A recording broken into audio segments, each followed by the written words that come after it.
ఈ రాశి వారికి ఈ మాసం గ్రహ సంచారం అనుకూలంగా లేనందున అన్ని రంగుల వారికి ఇబ్బందికరంగా పరిస్థితులు ఉంటాయి.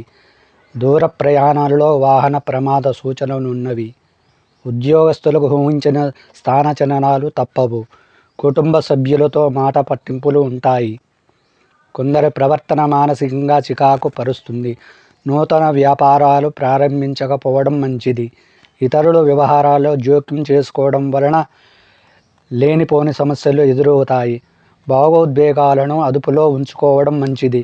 గృహమున మార్పులు తప్పవు. విద్యార్థులకు పరీక్షా ఫలితాలు నిరుత్సాహపరుస్తాయి. నిరుద్యోగ ప్రయత్నాలు మందకొడిగా సాగుతాయి. మాసం చివరన ఆప్తుల నుండి శుభకార్య ఆహ్వానాలు అందుతాయి. పంచముఖ హనుమత్ కవచం పారాయణం చేయడం వలన శుభ ఫలితములు పొందుతారు.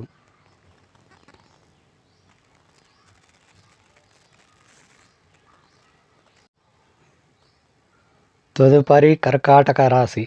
ఈ రాశి వారికి ఈ మాసంలో గ్రహ సంచారం అనుకూలంగా లేనందున చేపట్టిన పనులలో అవరోధాలు కలుగుతాయి.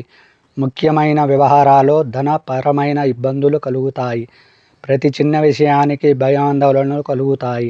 చిన్ననాటి మిత్రులతో అకారణ వివాదాలు తప్పవు. అవసరానికి ధన సహాయం అందక ఇబ్బంది పడతారు.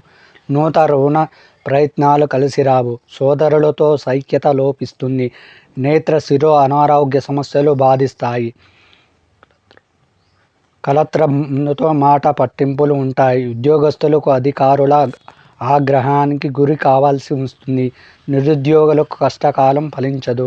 విద్యార్థులకు పరీక్షా ఫలితాలు అంతంత మాత్రంగా ఉంటాయి.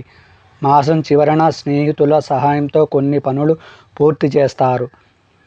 ఇంద్రకృత లక్ష్మీ స్తోత్ర పారాయణం చేయడం వలన శుభ ఫలితములు పొందుతారు.